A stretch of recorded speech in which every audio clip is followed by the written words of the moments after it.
आदाब नाजरीन, मैं अकोला महाराष्ट्र से डॉक्टर रेहान खान। आज हम शनाख्त करेंगे कीड़ा मार बूटी की। पहले इसके नाम समझ लीजिए। सापसण इसका मराठी नाम है, ईश्वर मूल या ईसर मूल या इसमूल इस किस्म के इसके संस्कृत नाम हैं, और इसका जो अंग्रेजी नाम है वो है इंडियन बर्थवर्ट। इसका लैटिन नेम है एरिस्टोलोचिया ब्रैक्टिएटा या एरिस्टोलोचिया इंडिका। तो इस किस्म के इसके नाम हैं। इसे जरावंद हिंदी कहने में कोई बुराई नहीं है, कुछ गलत नहीं है। तो जरावंद हिंदी इसे कहा जा सकता है क्योंकि ये उसी के ख़ानदान का, उसी जीनस से ताल्लुक़ रखने वाला एक पौधा है। इसके अफ़ाल व ख़वास समझ लीजिए। दाफ़े हुमैयात है ये, मुदीर हैज़ वो बोल भी है ये, और ज़बरदस्त किस्म का तिरयाक है, जहरों का तिरयाक है ये। ख़ासतौर से जो 100 स्केल्ड वाइपर होता है या इंडियन वाइपर जिसे कहते हैं, उसके जहर का ये ज़बरदस्त तिरयाक माना जाता है। कबाइलियों के नज़दीक भी ये इसी फेल के ताल्लुक़ से जानी जाती है। इसके नुस्ख़ाजात समझ लीजिए।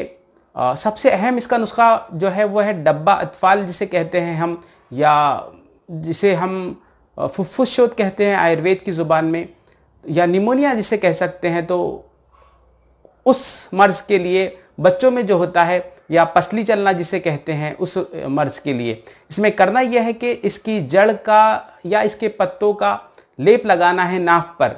पत्तों को आप कुचल कर लेप लगा सकते हैं, या जड़ को सुखाकर फिर उसको गीली करके भी लेप कर सकते हैं नाफ पर।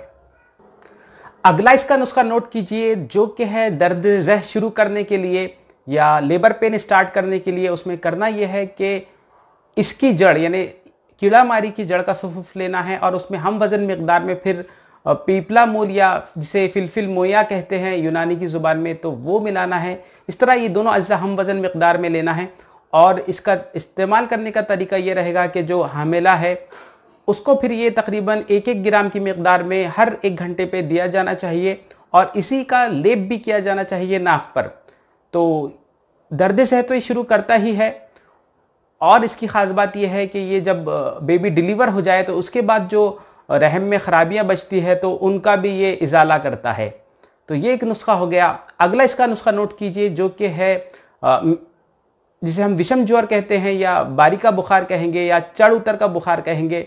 उन तमाम बुखारों में ये इस्तेमाल किया जाता है। उसमें करना यह है कि इसकी जड़ का सफूफ लेना है 1 ग्राम की मकदार में, और वो सुबह दोपहर शाम इस तरह 3 वक्त दिया जाना चाहिए। तो ये इसके नुस्खाजात थे। इसके अफ़ाल व ख़वास को मैं एक बार दोहरा देता हूँ। ये मुदीर हैज़ है, मुदीर बोल है, दाफ़े हुमैयात है, और तमाम किस्म के कीड़ों को मारती है। अब कीड़े से मुराद यहाँ पर, या दीदान से मुराद यहाँ पर बैक्टीरिया भी हो सकते हैं, फंगस भी हो सकता है, या और कोई चीज़ भी हो सकती है। गर्म व खुश्क सुअम दर्जे में से माना गया है, और जेनाइटो यूरिनरी ट्रैक और गुर्दों पर ये काम करने वाली एक बेहतरीन दवा है। तो ये इसके अफ़ाल व ख़वास हो गए। बहरहाल इसके बारे में और एक मैं अहम बात कह दूं कि जो ख़ज़ाइनुल अदविया है उसमें ईसर मूल नाम से जो दवा कही गई है, तो आप ख़ज़ाइनुल अदविया में इस बूटी का या कीड़ा मार के नाम से भी लिखा गया है। तो ख़ज़ाइनुल अदविया में आप इसे ज़रूर पढ़िएगा। बहरहाल अब आप हजरात इसकी शनाख्त कीजिए, मुशाहिदा कीजिए इस कीड़ा मार बूटी का। ये एक बेल होती है जो कि जमीन पर फैलती है। ये खुदरा पौधा है हमारे यहाँ, यानी रुईद की है। तो ये देखिए इसके पत्ते जो कि थोड़े ब्राह्मी से मिलते जुलते पत्ते हैं, हालांकि इनका मखसूस किस्म का रंग है। ये देखिए इस किस्म के इसके पत्ते होते हैं। आम हालत में इसे इसके पत्तों से ही पहचाना जाता है। ये देखिए इसके पत्ते, और बाकी के हिस्से भी आपको नजर आ रहे होंगे। ये इसका फल है, और फल के ऊपर जो फूल का बाकी का हिस्सा है वो अभी भी बाकी बचा है। ये देखिए इस किस्म का इसका फल होता है। मैं आपको इसके फल का मुआयना भी करवाऊंगा। ये देखिए इस किस्म से इसका फल होता है। तो इस तरह ये जमीन पर फैली हुई होती है, और बाकी की बहुत काम की ये दवा है। ये देखिए इसका फूल।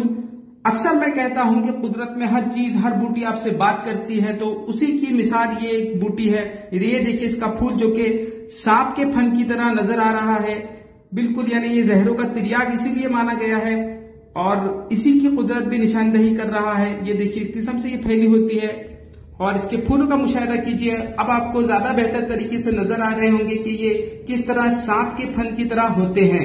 तो इसीलिए ये तमाम किस्म के जहरों का तिरयाक है। ये इसका फल है, अंदर से इसका मुआयना कीजिए और इसके बीजों का भी मुआयना कीजिए। मैं आपको अच्छे से इनके बीज भी बता देता हूं। तो ये इसके बीज है, तकरीबन मखरूती किस्म के मुसल्लस नुमा। तो मैं उम्मीद करता हूं आपने इस बूटी का भी अच्छे तरीके से मुआयना कर लिया होगा। खुदा हाफिज।